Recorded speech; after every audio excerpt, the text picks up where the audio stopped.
और याद रखना महाराज, अगर किसी माँ के पास एक ही पुत्र हो और अगर वो भी पुत्र खत्म हो जाए तो उस माँ से पूछा जाए धैर्य नाम की चीज ही नहीं बनती है। आज रानी तारा का एक ही पुत्र था और आज वही पुत्र जब खत्म हो गया तो रानी तारा बार बार बेटा के मुंह पे मुंह रखती है, बेटा को पुचकारती है, बार बार कहती है पुत्र मुझे बोल सुना दे लाला, अगर तेरे पिताजी पूछेंगे क्या बताऊंगी मैं। पुत्र आखिर में तू कुछ तो कहे, तुझे कहाँ सर्प ने डस लिया है लाला। रानी तारा पूछती रही लेकिन रोहित अगर जीवित हो तो बताए। याद रखना महाराज, आज कोई इतना नहीं है कि पुत्र की लाश को उठा सके या रानी तारा को धैर्य बना सके, क्योंकि प्रभु ने परदेशों के बीच में बेचारी दुखिया को लूट लिया है। आज रानी तारा उसी बगिया में बुरी तरीका से बिलख रही है। बाग का मालिया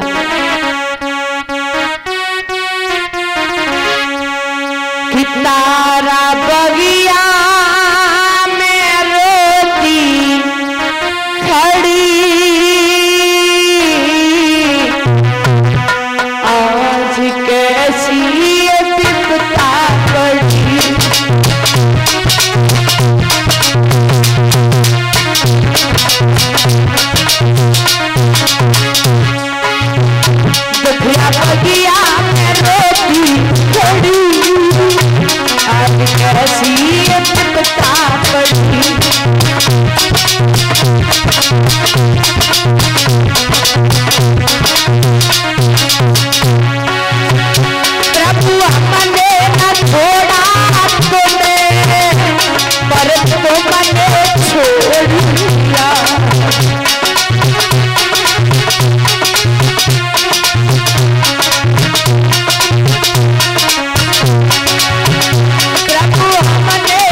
और बोली लाला तुझे नहीं मालूम है क्या दशा होगी तेरे पुत्र। याद में होंगे अंधे पिता,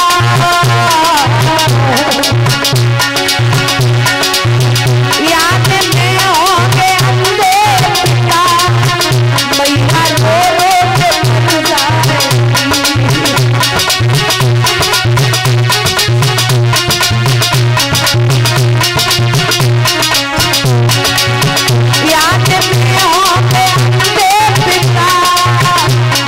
रो रो के मर जाएगी।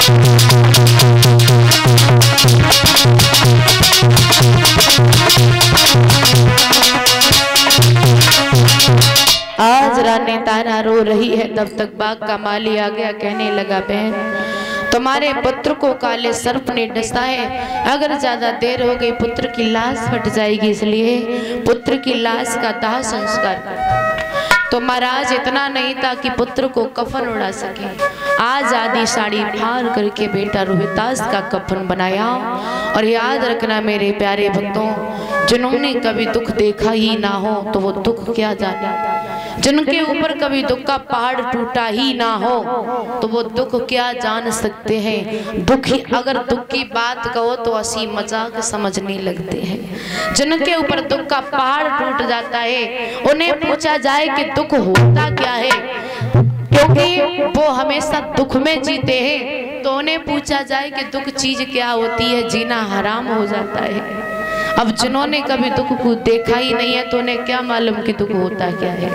अगर कोई ये बात भी बताओ तो लोग हंसते हैं, मजाक बनाने लगते हैं। अगर कोई थोड़ा दुखी हो जाए, अपनी बीती सुनाने लगे तो लोग हंसते हैं कि देखो कैसे सुना रहा है रो रो करके, हंसी मजाक करते हैं। लेकिन ऐसा करना नहीं चाहिए, क्योंकि प्यारे भक्तों, क्योंकि उस दिन को याद करो कि परमात्मा के आगे पेश किसी की नहीं चलती है।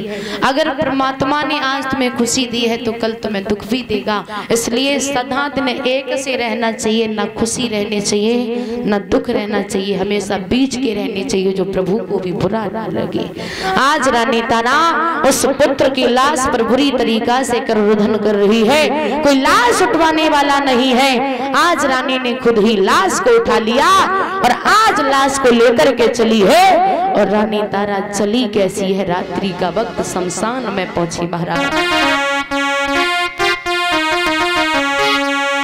लाला मेरी गोदी से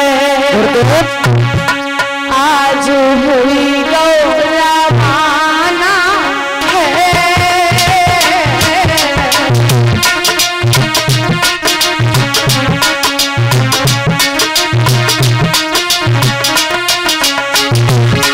ओ लाला मेरी गोदी से आज हुई रवाना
रखना महाराज, आज रानी तारा पुत्र की लाश पर बुरी तरीका से बिलखती रही, बुरी तरीका से रोती रही। तब तक रानी तारा ने पुत्र की लाश को उठा लिया और लाश को उठा करके आज शमशान में पहुंची। जैसे ही लाश का दाह संस्कार करना चाहिए, तब तक महाराज हरिश्चंद्र आगे कहने लगे, कौन हो जिससे हमारे मरघट के कायदे कानून नहीं मालूम है?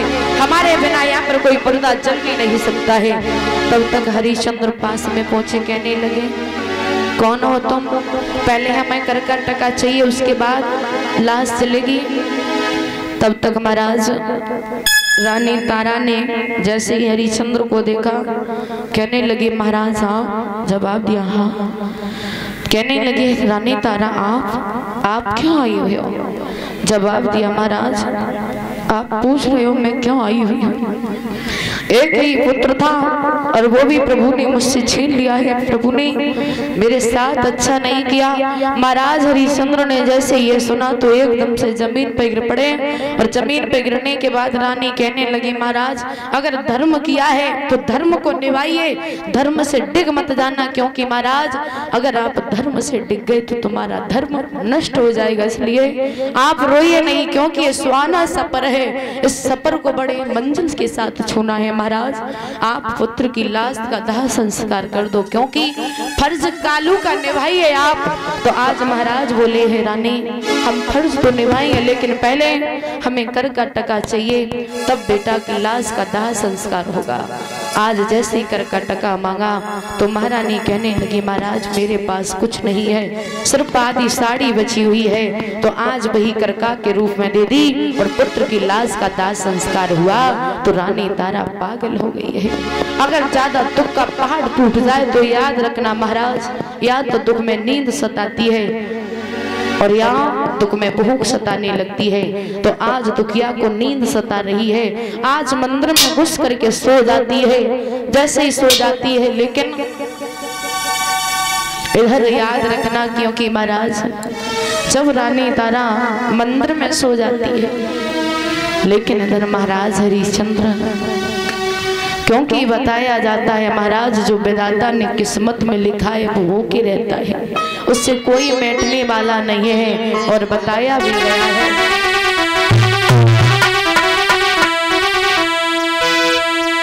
किस्सा में चाहिए और कछु करवा